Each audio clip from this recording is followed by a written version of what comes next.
Est-ce que les Belges ne sont pas maudits dans le football? Est-ce que les Belges, au final, ne payent pas leur surnom de Diable Rouge? Est-ce que les dieux du football ne leur font pas payer leur surnom? Bref, plein de questions que je me pose après cette égalité 0-0 de la Belgique contre l'Iran, deuxième de suite après, bien évidemment, l'égalité lors du premier match 1-1 contre l'Égypte, un match qui était beaucoup plus disputé. Le premier match contre l'Égypte, on va dire, c'était pas très grave. On sait, l'Égypte, bonne équipe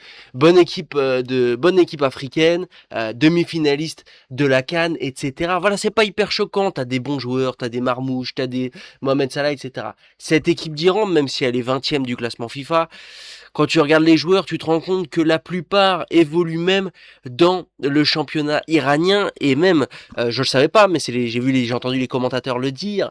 euh, Ils ont arrêté dû à la guerre malheureusement, ils ont dû arrêter leur championnat depuis février. C'est une équipe qui pourrait potentiellement manquer de rythme, mais qui ce soir a été exceptionnelle, surtout défensivement parlant. Le gardien, mais le gardien, la prestation qui te sort, mais c'est une coupe du monde de dingue. C'est une coupe du monde de dingue pour les gardiens. Il y a des gardiens, je pense, après cette coupe du monde, ils vont recevoir des contrats. Il y a des agents qui doivent se faire appeler actuellement. Le gardien d'Haïti, je pense que il va pas. Voilà, je pense que c'est un match qui a changé sa vie lors de son match d'ouverture. Et là, ce soir, le gardien iranien, je pense que ça peut être aussi un match qui va changer sa vie. Honnêtement, c'était exceptionnel. Même si en plus de ça, cette équipe de Belgique, dans le jeu, elle a produit des choses. Et c'est ça le pire. C'est vraiment les regrets qu'elle peut avoir.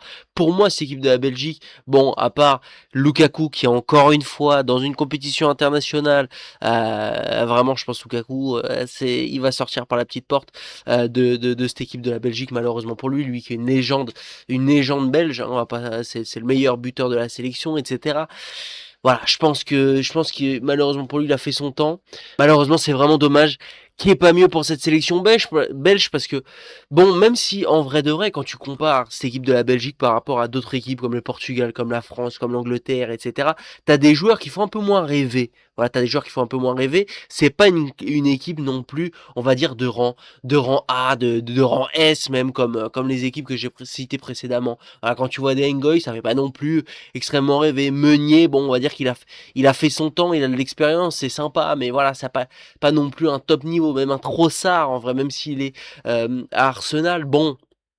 Voilà, c'est un peu comme on dit, la cinquième roue du carrosse d'Arsenal, quoi, sans manquer de respect.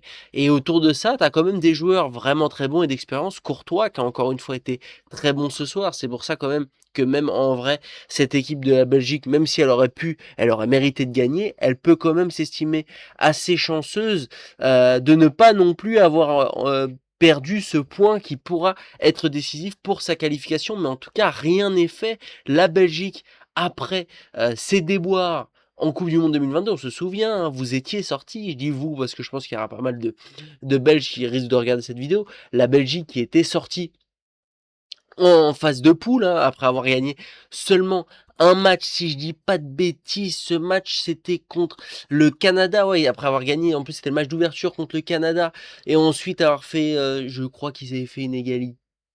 Non, ils avaient perdu contre le Maroc, perdu contre la Croatie, si je dis pas de bêtises. Bref, en tout cas, depuis, t'as marqué qu'un seul but et c'est un but contre ton camp. T'as une véritable inefficacité offensive, même si t'as des joueurs. En fait, ce qu'il y a, c'est que vu que t'as Lukaku qui marque plus, vu que t'as Lukaku voilà, qui s'en sort plus en tant que numéro 9, De Bruyne, c'est un excellent passeur. Il te fait des trucs exceptionnels. Voilà, là dans le match, t'as un contrôle de balle exceptionnel, incroyable. Mais malheureusement, voilà, Trossard, De Bruyne, voilà, c'est pas des buteurs. Et en fait, dans cette équipe, tu manques cruellement de buteurs. Et voilà, la Coupe du Monde, c'est comme la Ligue des Champions. C'est une compétition où il faut être un tueur dans les deux surfaces. Si défensivement ça fonctionne pas, ça va être très compliqué. Si offensivement et dans les derniers mètres, t'arrives pas à concrétiser ton action, ça va être très compliqué. Et je pense que cette équipe de la Belgique, malheureusement pour elle, va payer ça et je pense que son aventure risque de s'arrêter assez rapidement. Maintenant, j'espère pas regretter ces paroles. Je suis français, si on tombe France-Belgique, j'espère pas que vous allez nous éliminer, sinon vous allez vous foutre de notre gueule.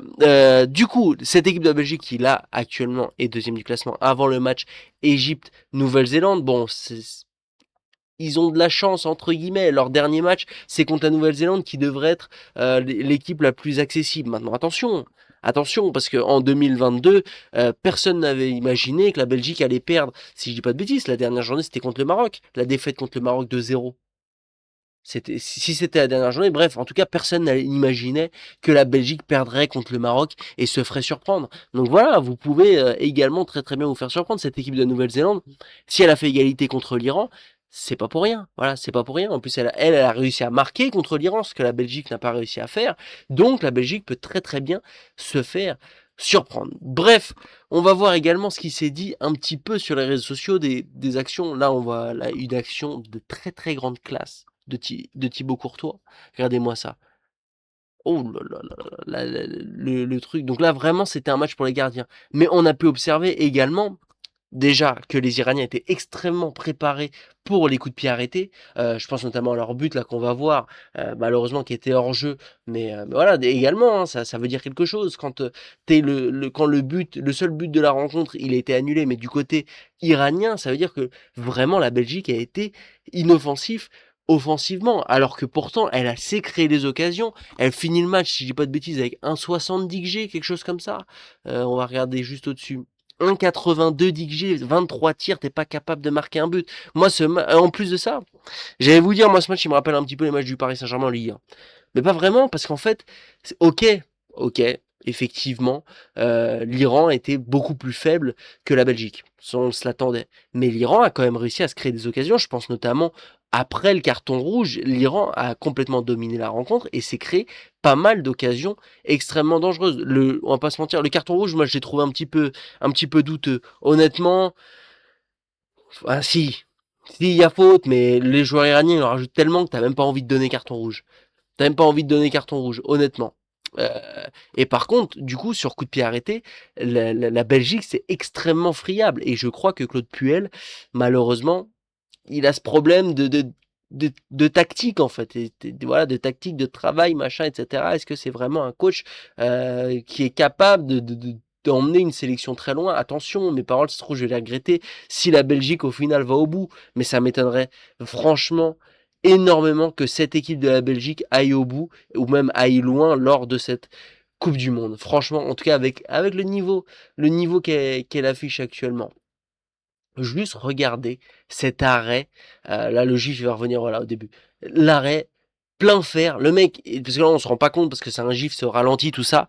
On se rend pas compte. Le mec de la main ferme, tout ça exceptionnel, c'est l'homme du match, hein, Alireza Benranvan. S'il y a des Iraniens qui regardent cette vidéo, déjà ça me ferait hyper plaisir. N'hésitez pas à me dire dans les commentaires si vous êtes Iranien et que vous regardez cette vidéo. Là, j'ai l'impression de faire le tour du monde. C'est un truc de fou. Je parle pas de Français d'origine iranienne. Vous voyez ce que je veux dire?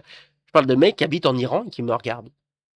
J'aurais l'impression d'avoir percé un petit peu quand même. Donc voilà, n'hésitez pas à me dire et n'hésitez pas à me dire comment ça se prononce parce que je pense que je dois très très mal le prononcer. J'ai vu un mec qui a dit ça, j'en ai marre de vouloir soutenir une équipe qui s'appelle les Diables Rouges, c'est pour ça que Dieu n'est pas avec nous. Je sais pas si c'est à cause de ça, mais en tout cas, il semblerait que les dieux du football ne sont pas avec la Belgique. J'ai vu ce tweet de BetClick, c'est des bâtards en fait. Si on parle, si on parle tactique, c'est toujours pas le meilleur, mais si on parle management, communication, stratégie, suivi de performance et développement des talents, je me suis dit, ils vont lui faire un compliment, alors que le match il est compliqué, etc. C'est clairement pas le meilleur non plus. Non, là, je me suis dit, non, en vrai, c'est des chiens. C'est des chiens. Franchement, j'aurais aimé que ce but soit un but, déjà juste pour le travail que ça doit être de mettre ça en place. Voilà, de mettre ça en place, etc. En plus de ça, la finition est hyper bonne. Un très beau but. Et malheureusement, il y a eu hors-jeu. Bref, bon, il n'y a pas non plus un milliard de trucs à dire, hein, parce que bon, il n'y a quand même pas eu de but. Le carton rouge de Ngoy, bien évidemment. N'hésitez pas à me dire ce que vous en pensez. N'hésitez pas à me liker, partager et vous abonner. Merci à tous les gars de m'avoir écouté. N'hésitez pas à me dire dans les commentaires si vous pensez que la Belgique va réussir à se qualifier pour la suite de la compétition. Je pense quand même que oui. Je pense que la Belgique va le faire contre la Nouvelle.